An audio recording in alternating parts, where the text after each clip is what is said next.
Welcome back, everybody, to Surviving Life's Pickles. Are you ready for part two to see how the rest of Danny's story unfolds and to see how he dealt with the PTSD after serving war when he came home back to normal civilian life? We're excited to share this journey with you, and we're honored to sit here with Danny again and have this discussion so that we can put the information out there for other people who possibly would be struggling with the same things. Before we dive into the rest of his story, we just wanted to take a few seconds and say thank you again to all our military personnel who are currently serving. Thank you to all our veterans who have served us in the past. And thank you for all our families who supported them during their time of service. We cannot enjoy these amazing freedoms and live in this beautiful country that we live in without all of their hard work, dedication, and sacrifices. We are eternally grateful for everything you have done for us, everything you have done for this country, and we look forward to having many amazing years here in this country because of what you have done. So thank you again for your service. Now enjoy the rest of Danny's story. And our lieutenant, to where our lieutenant was, he's like, "Hey, I think that car is the car that is suspicious. Go check it out." So all of us are like, "Pop, sure." So we run out, set up a little cordon around this car, and then our squad leader Eskelson walks up and checks it out. You're basically looking for really saggy tires. Right? Most of their bombs are just Heavy.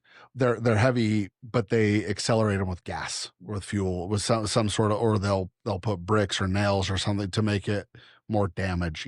It's not like a little block of the C4 in the movies that it's like, hey, the car is like a low rider in the tail end, or you can tell they adjusted the suspension, so all of a sudden you see a car that passes and this like it's the front tires are way low and the back tires, it's like, oh, they're going to put something in that, and, Right. and we go take the vehicle and see what they're doing. So we go out there and we check out the car. There was really nothing.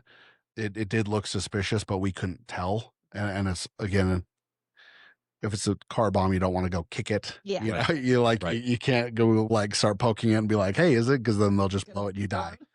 So we just tried to get better angles and look through the glass with our binos and our optics and stuff like that to just see if we can see wires, see if you can see anything that's like out of the ordinary. But it looked completely normal. So we head back in and side funny part, me and at this point, we're all just kind of chilling, eating some chow, and my buddy Pulowski, he was just like, "Hey, Hertig, if you could get shot anywhere, where would you want to get shot?" And I was like, any place that's meaty. I was like, if you could have a shoulder shot, but it didn't hit a bone, like where it's just good muscly. Mm-hmm. I was like, that's where I want. And he was like, dude, he's like, you're an idiot. There's nothing but bone in your shoulder. I was like, yeah, but that's what I said. I just want a meaty shot. Yeah. Someplace that's good and beefy. No critical organs. Yeah, no critical organs, like something that's, for the rest of your life, yeah, it clicks, but it's like it doesn't shatter your bone because AK-47s have a big round, right? Like you just want something that's like a beefy shot, like through the buttocks, perfect. Yep. Great. If it's the side view, right? Yeah. Like just anything that's meaty. And so we were arguing about that. And then we get called back up to the roof, and our Lieutenant Joseph, he was like, we just saw someone take a long object that was wrapped in fabric into this house. And he's like, you guys got to go check it out. And we're like, perfect. Okay. So the house was, I want to say it was a block north of where we were. So we come out of the house, we fly up there. It wasn't too far of a run. It was like a block and a half, 2 blocks maybe, right? So kick in the door. Again, it's not something that you're knocking and be like, hello, we're the Marines, right? So, I mean, we kick in the door, instantly separate males from females. Again, it's just what you do. And we start tearing apart this house looking for a rifle, because the thought process was sniper is moving closer to Your location. Yeah. and he just wrapped it up in some fabric. The guy was a seamstress. He did car Car upholstery. Car upholstery. So we walk in and there's just 30 rolls of fabric, and we're just like, it's in here, and we start ripping apart, and we're looking at it, and there's obviously nothing. I wouldn't say obviously. I mean, it was good intel from him, his good eyes that it could have been. And so we check out everything, and we're just like, okay, like we're there for probably, I mean, I'd say half an hour, 45 minutes, like checking out this house, making sure we were I mean, you don't do an unthorough check, right? But we don't see anything. So we radio over to the house. We're like, okay, we're coming back. There's nothing here.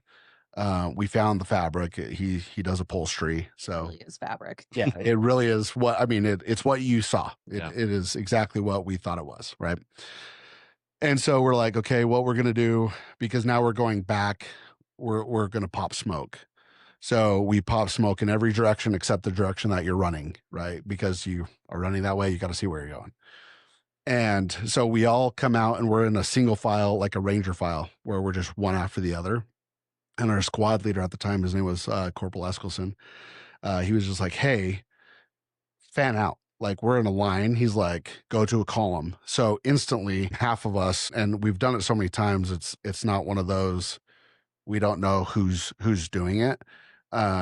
We just do it. It's muscle memory.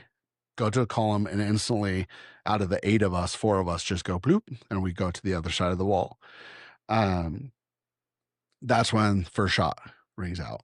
So first shot rings out, and I watch as Eskelson just face plants, just goes right into the dirt. Right behind him was Spencer, the kid I talked to about life after death. And Spencer starts running up to Eskelson. Everybody else takes a knee, because that's what when you hear a shot ring out, you take a knee, you find cover. And we were in a wide open street. Like, there was a 10-foot wall to my right of the road, and then they were on the opposite side of this this street. So Spencer takes 2 or 3 steps, and then hear a shot, and he goes down. And then all hell breaks loose. I mean, then just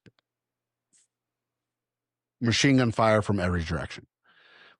And so I turn around, and Lance Corporal Handa was right behind me. We were the last 2 people we were the last 4 people in this column, right? There's 4 people in front of us. So Eskelson had 2 Marines in front of him. He got shot. Spencer went down, and then it turned into chaos. And so I turn around and I just tell Handa, I'm like, dude, cover our 6, make sure we don't get outflanked. And so Handa turns around, and then I look forward, and I could see the Marines in front of us engaging. And I'm just kind of here. And my thought process is, I need to get Eskelson and Spencer out of the line of fire. So all of a sudden, I look across the street at him, and then I turn back around, and Handa is standing at my side. And I was just like, we got to get him. And he's like, yep. And so we run across the street and literally just start watching as rounds start pinging around us. And you literally see these rounds, and it's like, dude, they're shooting at us. I grabbed Spencer, and Handa grabbed Eskelson, and we dragged their bodies back across the street, back to where we were against the wall. And during this whole time, it's just, again, chaos. I mean, I remember even before we ran across the street, like raising my rifle and being like, there's an enemy. And it was like, okay, that's a kid. And he's running away from us. He's probably 12 years old. And so it's like, no, go to the next target. And then it's like, okay, we have to get these Marines. So I start working on Spencer. So find his wounds, put pressure on him, and literally watch him as he takes his last breath. And it's weird, because there's so much noise, so much chaos, but it's such an intimate moment, because you could tell, like, hear the death rattle, and all of a sudden it's just, he's done. And at that time, I'm talking to him, just trying to, like, hey, Spencer, stay with us, buddy, stay with us. I hear Handa say, hey, I can't find his wound. Like, I don't know what's going on here. And I say, okay, swap. Even though I was in my mind, I was like, Spencer's dead. Mhm. It was like, hey, come treat Spencer, but watch our six. Make sure we're not going to get outflanked. And I get to Eskelsen, cut off his flak jacket. He has a sucking chest wound. He was shot right above his sappy plate, right in the lung. So he's taking these shallow, just gasping for air breaths. Start treating his wounds. Just have this enormous feeling of like, give him a blessing. He needs a blessing. So I just quickly put one hand on his head and I give him a blessing. I just pray for him. And it's just, hey, Eskelsen, just, we're here for you. You know, like, you can get through this. And then I go right back to treating it. And clear as day, I can just feel a cluster in my back. I'm not getting shot, but I just feel like I'm about to get shot. I can just feel it. It's just like Something's coming. Something's coming. You are about to get shot. And it was during the blessing, and I just had this overwhelming feeling that's like, he's not going to make it, but you will. And it was just like, well, I don't like that. That's not what I want. Right. Take me. Let him live, you know, like, I don't care. And we continue to treat him. The firefight continues all around us. And then I honestly have no idea how long it was, probably 10 minutes, when QRF arrived. And so the gun trucks show up and all those guys come up and start just laying waste to everything that's going around. They pull up to us because they see us on the street. We load up Spencer, we load up Eskelsen. At that point, I turn around and I realize Miller got shot. He was brought out of the house. He got shot during the firefight. I knew Pulowski got shot twice in the shoulder, once all meat, once hitting bone. Because while I was like working on Eskelsen, Pulowski was on the radio and he was just like, "Hurting, this is your fault. I can't believe you got me shot." And I was just like, clear the net, like, stop. Like, Yeah. We're busy, like, things are going on. But he was getting worked on by Cliff, who saved him. I mean, Cliff did an amazing job. And yeah, so we loaded up the bodies into the ambulance, and they took off down to Fallujah Surgical. While they were driving, the enemy had put up roadblocks. So they went one way, the fastest route to get there, and there was roadblocks. So they had to turn around and come back through to try and find a good way to just get these Marines out. So on this day, Pulowski, he survived. He got shot again twice in the shoulder. Miller was killed. Eskelsen was killed. He didn't survive, and Spencer was killed. So we lost another 4 Marines on that day. And that was just kind of a crazy experience. Me and Handa, like, once we loaded up the Marines, the firefight was still going on. So we went back to our house that we'd taken over, and we went back to the roof, and we just went to Lieutenant Joseph. Was like, "What, dude, where do you need us?" And we just continued to do what we had to do. You know, they sent a show force because at this time it was rebuilding Iraq, right? Like, it was trying not to just level buildings. So they flew a plane overhead. They brought tanks, but the tanks weren't able to fire on anything. They just kind of showed that, like, hey, we're still here. And then we had to stay in that base until that night. And then, so we kind of debriefed in our little base of who was here, like, tried to find all the Marines, like, through the kill roster. Zimmer, he hopped in the truck with the Marines that were shot, and he went to Fallujah Surgical. He didn't stay like me and Handa did. He tried to help out there, and Andy went with Pulowski because he was the one that was doing all the first aid, because we all kind of got separated on the street. Like, it was, there was supposedly, from what the report says, there's a sniper in a blue bongo truck. He was laying in the back of the truck and firing out the tailgate. And so we were running right towards him. And so that's how he was able to just shoot so quickly, and then they were posted up around us, and so once he shot, then just again everybody opened up on us. Um, so again, first squad, um, we lost another 4 Marines that day. So you're down 9 at 9. this point. So, and that we had another casualty along the way. I'm one of 13 of the original first squad. I'm one of 3 Marines that wasn't shot, killed, or blown up. We 5 were killed in our squad, and then we had a couple shot and one couple blown up and some shrapnel. So, um, so we got hit pretty good. They changed us out to ECPs, which is an entry control point, for the next month or so, just to manage who was coming in and out. And then from there, we finished the rest of our deployment. We lost another Marine from a different platoon, Staff Sergeant Ski. He was our last casualty. He got killed in just like literally a couple of weeks before we went home, unfortunately. And he was a phenomenal guy. You have these experiences, and all of a sudden I mean, so many people ask me like, how was Iraq? And it's like some of the best days of my life, some of the worst days of my life. Like it's, again, you're sitting there with your brothers, you're having fun.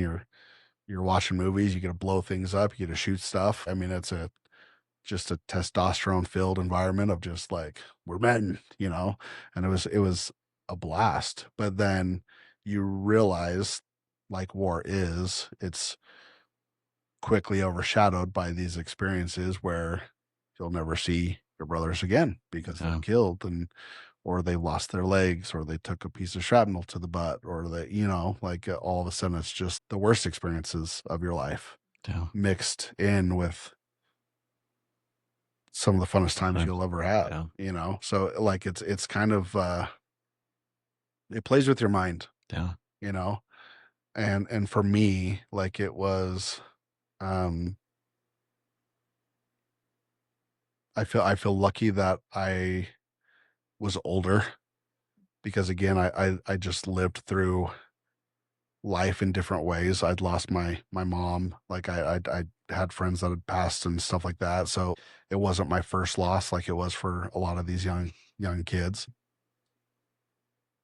But then you get home and you kind of separate from you get your time off and all of a sudden it's like you have that separation. For me, again, survival guilt from the first experience and survival guilt from the second experience of like, why wasn't I killed? Right. And then even more so on that is like I did hours upon hours upon hours of first aid training. I mean, it was something we worked on all the time. And I felt like a failure. And I still do on rough days, where it's like I couldn't save his life. I couldn't save Eskelson. I couldn't save Spencer. It was my job. My job was to hopefully save them, get them out of the street, make sure that they make it back to their families, make it back to their parents, their girlfriends. And that's probably like, as far as my PTSD goes, are 2 of the biggest issues is the fact of, for me, it's feeling like a failure. The only dude that truly knows what I went through is Handa. He was there right next to me, and I talk to him as much as I can, because I know he feels the same way. I mean, it's one of those where it's, again, you want to act like and sound like you're that invincible 26-year-old or that 18-year-old or 20-year-old or and you quickly realize how fragile life is. All politics aside, we were there because that was our job, and then you come home to a lot of people not caring. No, we're not understanding. Yeah. And it's at that point, the war had been going on for a while, right? Since like in Afghanistan, since 2001. So, I mean, people are kind of sick of it. And I mean, I remember going back and being in Provo and people were just like, so what do you do? And it's just like, I was in the Marine Corps, just working. And they're like, oh, that's crazy, man. Yeah. Like once I was with my brother, we were out to lunch with one of my brother's friends, and he's like, yeah, my brother's in the Marines, and his friend was like, oh, that's cool. Dude, like Marines dying in his arms and stuff like that. It's crazy. He has the weird story. And again, you get that Hollywood like perception of like, oh, this is crazy. It's amazing. And you're like, yeah, dude, you're talking about the worst day of my life. Like the day where I truly feel like a failure. I feel like I did not accomplish what I was supposed to accomplish on that day. Well, and we'll dive in now, just some of this post stuff after you get home. But one thing that just keeps coming to my mind as you're telling this is you're saying you felt like a failure. You weren't able to give them the medical treatment that they needed at the time. You didn't feel like you did everything. The thing keeps popping in my mind is that you were able to give them something nobody else was. You showed them that they were loved at that moment in their life before they left. Yeah. And you were able to make sure that they knew they were loved, they were cared for, and they meant something to somebody because you were there with them in their last moments. And I don't know if you've thought about that over the last years as you've been processing it, but that just really is brought up to me as, you were able to give them an amazing gift that you were the only person able to give that to them. Yeah. And so when those hard days come up and different things come up, remember that was your gift you were able to give to them. You might not have been able to save their physical body, but you were definitely able to comfort them and know they were loved before they left this life. So I've honestly never even thought of that in that perspective. Thank you. let's kind of talk about after coming home, not being in the military anymore. What type of struggles started to come up? What things did you have to deal with? And I guess that first question before we dive into that is, did you start seeing some of these issues come up before you got married or just slightly and then they amplified later on? No, I was always a pretty chill kid. Like my whole family is pretty laid back. They started to present themselves pretty quickly once I got back. When I was with all like my Marine Corps buddies, when we were still doing our thing, I realized it kept it at bay. It was when, you get out, when you get out of the Marine Corps, when you start going back to the civilian life where things started showing up. And like the first instance was, I was actually still in the Marine Corps, and someone called me and they're like, hey, we have drill. And I was like, you didn't do the proper thing to let me know. Long story short, I yelled at my squad leader, which he's like, okay, talk to the platoon commander. I yelled at him. Talk to the lieutenant, like the company commander. I yelled at him. And then I'm sitting in front of a board and they're like, what are you doing? You're a Lance Corporal. You are nothing in the Marine Corps. What are you doing? And I was just like, well, you guys got to better yourselves. So they actually forced me to go to a counseling. It was the first time I ever tried counseling. And I'm going to sound probably jerkish when I say this. She was doing her best job. I do not doubt that at all. But it was up at the VA hospital up in Salt Lake, and it was the U of U co-ed. She was younger than I was. And I walked in and sat down, and she's like, so tell me your story, and I kind of rattle off these stories, but quicker. And she was just like, 100% PTSD.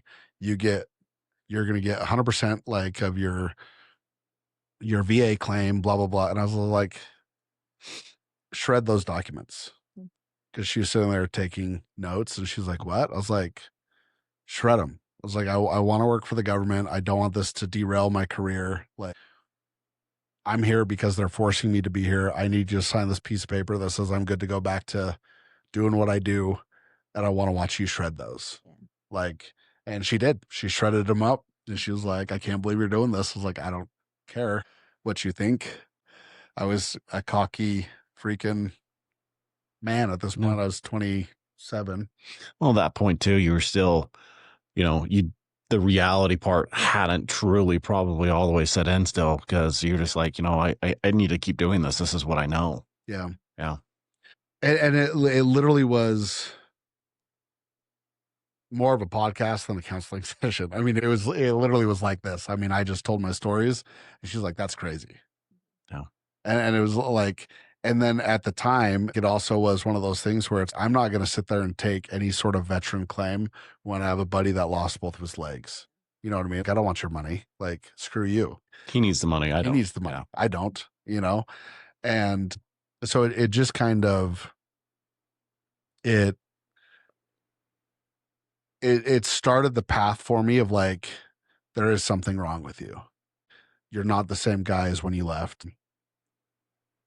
So just be aware. I remember when I started dating my wife, she came over to our apartment and we were in my room and she put her hand under my pillow and I had like a massive knife.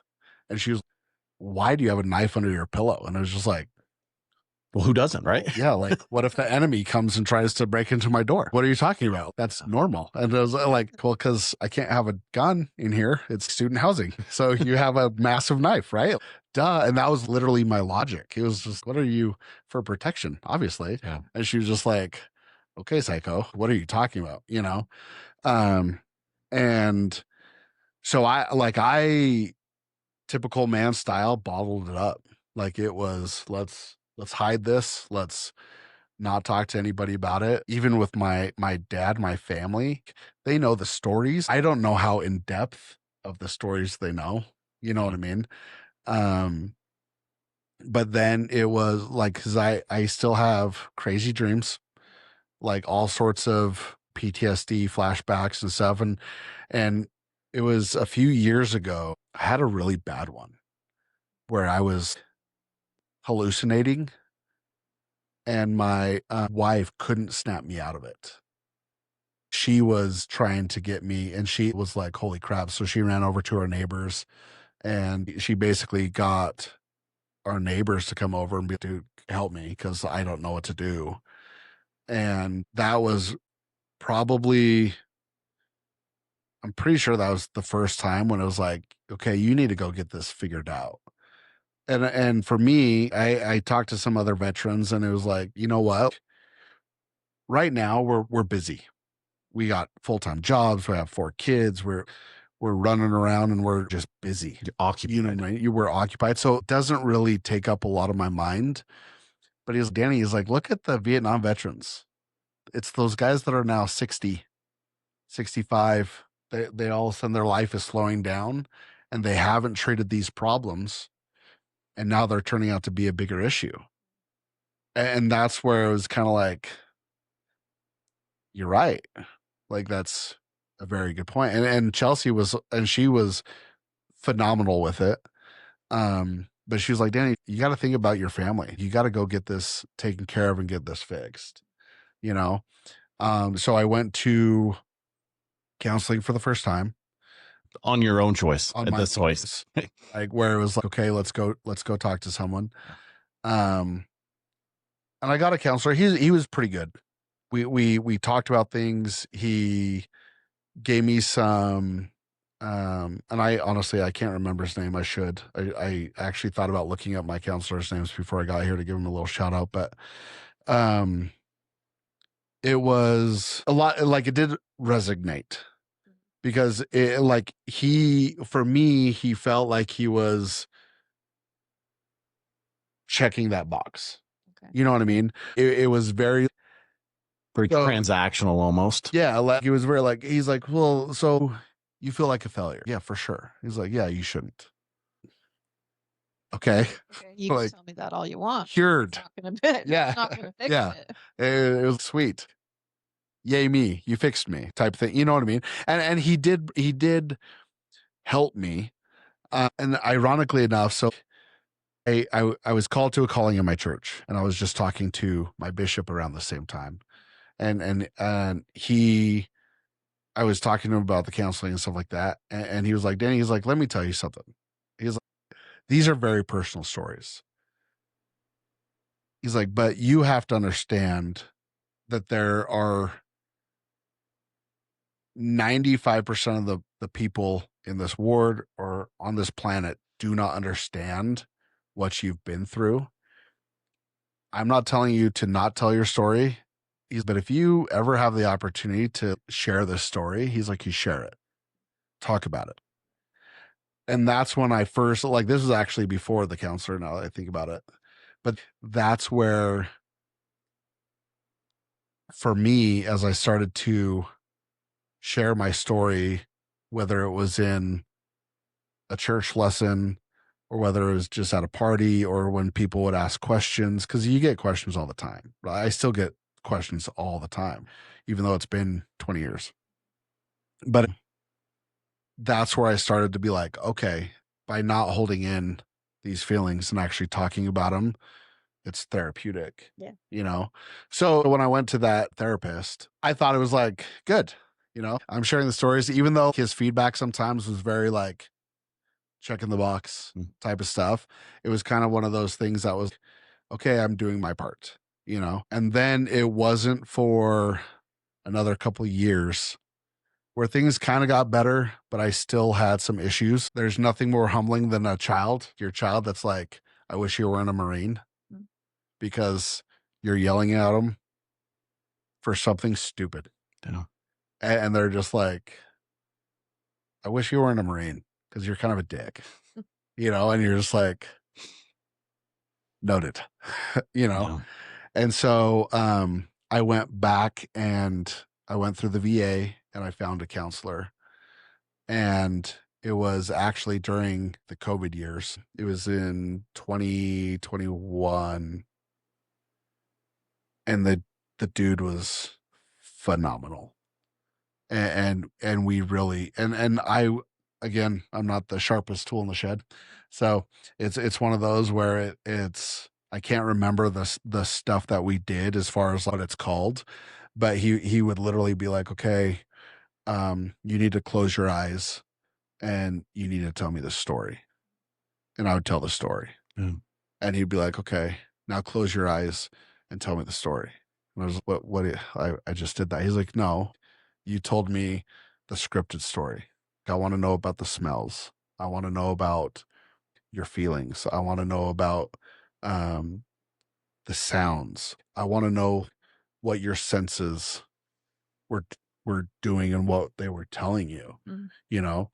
And so all of a sudden I'd tell the story again. And now it's telling the story of I smell the iron in the blood. I smell the dust. I smell the black powder, you know? I smell the lovely smell of a third world country of Iraq, right? Where it just smells like garbage. And then I'm going through my feelings. I'm going through like, hey, I felt anxious. Obviously I was scared. And he started to dive into these feelings that were still just beyond bottled up. Right. You know? And then the next session would be like, okay, write it down. And I'd write it down. And he's like, okay, sweet. Write it down again. Yeah. And all of a sudden it goes from me writing it down where it's like half a page, you know, where it's, yeah, I ran out there, I grabbed Eskelson and he didn't survive. And I grabbed Spencer and he didn't survive. And now we're back.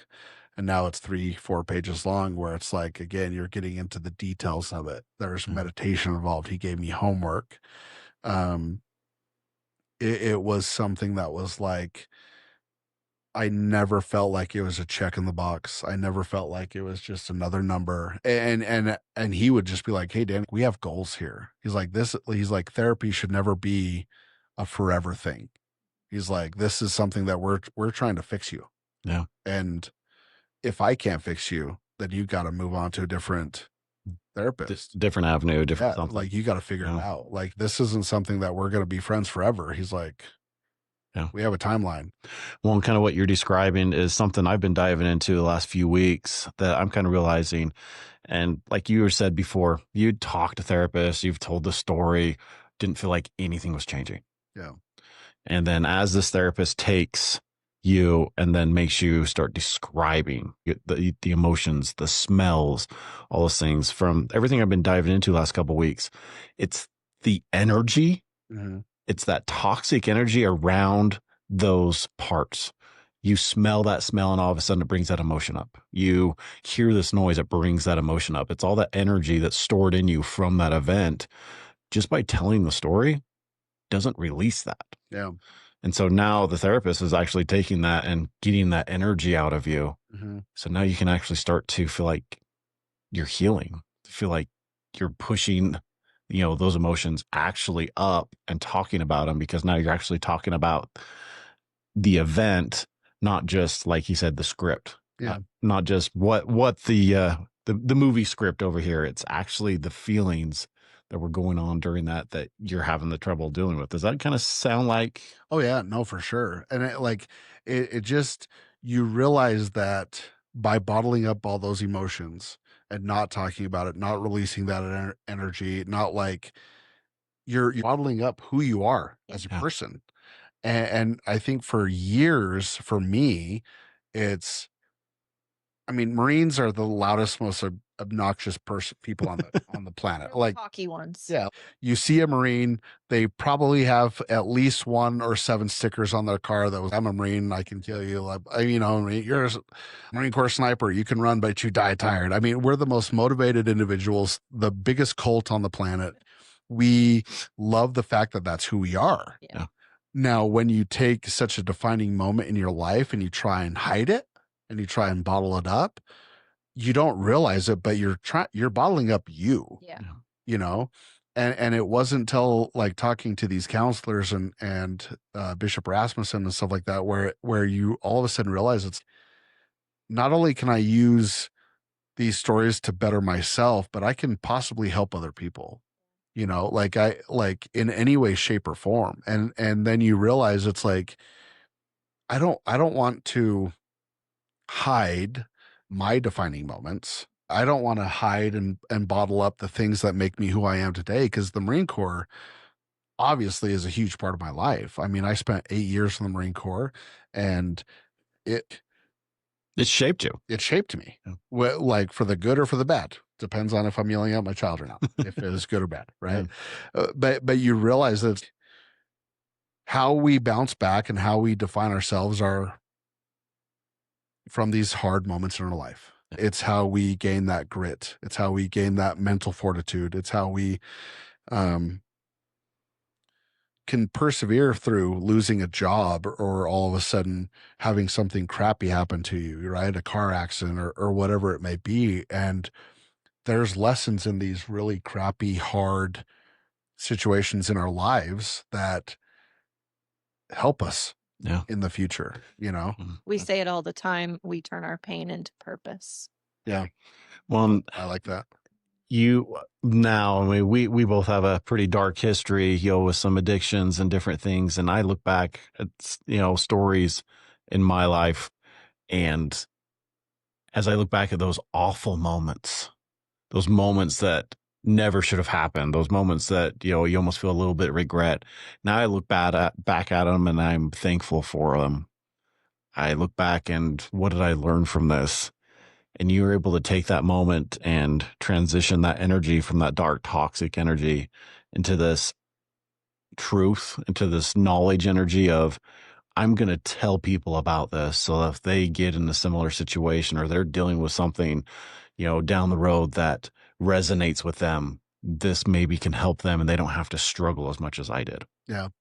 And I think what you have been doing by sharing your story and getting out there and talking to people in the military and people outside of the military, I think you're helping a ton of people by just sharing your story and how you've overcome such a tragic 8 years in your life. But look at you now. You walking in here, meeting you today, I would have never known you went through all that, because literally you have the most kindest. Like we were kind of joking this morning. Hillary was showing me pictures of you in the Marines and then now, and I'm like, well, he's just a big teddy bear. I would have never guessed that this kind, smiling man in front of me had gone through such tragic events early in your life. Yeah. So that really tells to your character, tells to how you've overcome so many of these hard things. One question I do have is, as you were going through this, sounds like your wife was super supportive. Mm-hmm. She did everything she could. What things did she do that really helped you move forward as you were working through this as your support system? I think for me, understanding the fact that obviously parenting is hard, right? And having a teammate such as my wife, when I'm going through something, when she understands and knows that she's selfless enough to understand he needs his moment, I'll step up, right? I mean, we've all had those days. You get home from work, your wife is, I'm sick of the kids. I need a moment. Even though you might have had a crappy day at work, it's okay. I need to step up. It's time for me to let my wife go do her thing. It's time to step up and take care of the kids. You know what I mean? And I think that like for me, it's that. There's multiple times when whether it's a migraine, whether it's I had a dream just the other night that literally kept me. It wasn't even that bad of a dream, but it kept me awake all night. Like it was just I didn't get sleep, and I get like we talked during the day, and I was just like I'm exhausted. Like I just had a Marine Corps dream. I didn't get the actual rest I needed. I was in bed for 7 hours, but I Slept for 2. yeah, it was just not happening. And she's like, "Go take a nap." I got this. And I knew she was stressed. I knew she was, I mean, half my kids are grounded right now for stupid things that they've done. It's summertime, right? Yeah, it's summertime. So naturally, stupid decisions are made on Yeah. a daily basis. So, and I know she's kind of had those struggles. That's why it was my grateful moment is she just gets it. And she understands that you have to have that teamwork. And there's times when it's just like, you know what, I'm sorry. I probably should have told her more of these stories before I married her, you know? I mean, but it was because we were, yeah, actually the day I told my wife, I'm an avid journal taker. Like I keep journals and I did all through boot camp and all through my military experience. And so I just gave her my journal one day. I flipped to that page and I just handed her the book. And I was just like, that's how I told her while we were dating of these experiences. I was Just read these. you know, I don't really want to talk about it. Read it. And she didn't ask me questions. Didn't prep. She just cuddled up next to me and was, I'm here for you. She didn't even say that. She was very silent, but through her actions is very apparent of like, She understood. I get it. Yeah. I get it. You know, and she is a mama bear. She gets protective. So I've had friends ask questions that were a little too, I mean, like you always get the classic, how many people have you killed, right? The very inappropriate questions. Mhm. And I had a friend that asked something once and she was like, yeah, we're good. We're going to leave that right there. And I didn't even have to say anything. It was like, all right. I mean, she's just beyond supportive and she understands that sometimes it's okay. I'm going to have to put a little bit more effort into this today so he can have his moment, whether it's take a nap, whether it's go on a run or just go play Call of Duty and blow stuff up. Like, you know what I mean? Like he needs his time. I'll step up and I'll make sure everything is good. She sounds like a special lady. So, I mean, like, and you can't beat that type of support system. I mean, I've had Marines that, divorces, like, I mean, where it's all of a sudden you get those, hey, just get over it. That happened 10 years ago. You know, you hear those horror stories of wives that just, or I should even say wives, just spouses on both ends of the spectrums that just, they don't want to be that teammate and they don't want to support, which unfortunately, like a lot of Marines need. Yeah. You know, it really is hard once you get away from that cohesive brotherhood where you're sleeping in the same rooms, you're hanging out every night, you're going to the same bars, you're just partying together all the time, and all of a sudden it's just poof, It's gone. and everybody's back to their own lives, and all of a sudden you feel alone. Yeah. You know, You don't have that camaraderie anymore. no. Well, so I have a question on my mind as we kind of wrap up here. It's a 2-part question. Of course. What piece of advice would you give to anyone struggling with some of the things you dealt with that has been in the military? And then the second part of the question is, what piece of advice would you give to people that are going through stuff that's not directly military related? They haven't had that experience. So kind of write directly to your brothers in arms, and then just to the people that are listening that are struggling through other things in life. What would that advice be? For me, I'm a pretty religious person, right? Like I always say, try and find a higher power, whether it's God, whether it's yoga, it doesn't matter. Find something, because you have to build a base. In the military, the biggest thing I say is don't be afraid to show your emotions, right? Yeah, you can still be the manly man. It's you're not showing weakness by going and finding help. If you're struggling with something, find some sort of talking point. I don't care if it's another Marine, another soldier, an airman, like someone in the Navy. Find some sort of camaraderie, so find some sort of group and base where you can, a roommate, a spouse, find something where you can open up, talk about it, and get it out in the open, right? Release that pent up energy, release that whatever you're harboring. Go find that help. Talk to someone, right? It might not need to be a counselor right off the bat, but eventually it'll probably lead there. Right. But start somewhere. Okay. The same thing with civilians. With civilians, PTSD is thrown out very military heavy, right? Like PTSD is known for military, but in reality, PTSD is for like if you get in a car accident, you're probably going to have some PTSD for a while, right? But you still drive. You're still behind the car. You might, if you rear-ended someone, you might be a little farther back, right? You're giving that extra space. Or if you got T-boned, you're looking both ways before you cross that street again, right? You're not going to give up driving, but you still might have some of that PTSD from a car accident, but you still drive, and you just are a little bit more careful for the next while, right? And it's the same thing, right? If you have that traumatic experience, if you find yourself in any sort of trauma, whether it's a abusive relationship, car accident, whether it's again, anything that would bring you get fired from your job when you shouldn't, like, there's so much life that goes on that is painful, especially like you get fired from a job that you've worked at for 30 years. You know what I mean? Like you've put your heart and soul in it. You have to be able to open up. In my opinion, you have to be able to open up and find some sort of support, right? A lot of people, again, find it through religion. They find it through their spouse. They find it through friends, going golfing, meditating, yoga, working out. Like, you have to make a change, and it has to be a positive change. It has to be something that, like, again, working out, you're releasing those endorphins, you're getting things out. If you can couple, again, a yoga, a workout session, going on a run, a bike ride, with talking through these feelings, and then if it is something that is truly negative, like an abusive relationship, or maybe you just work in a place that is a horrible place to work and it's bringing you down, find that change.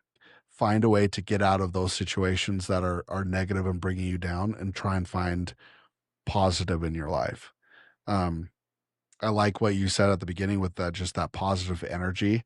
Like, it's out there, and you have to find it, and you have to be a part of it, if that made sense. Yeah, no, absolutely. Absolutely. So, well, we're going to kind of end this here. I've got 2 questions I want to ask you really quick. Yeah. And I just want you, out of these 2 questions, just the first thing that pops in your mind when I say these. Okay. And then after we're done, I'll open it up to you for a couple minutes. And if there's anything you would like to ask us, or anything, you're curious about, or something you want to put out there, I'll let you take the stage for a second here. Okay.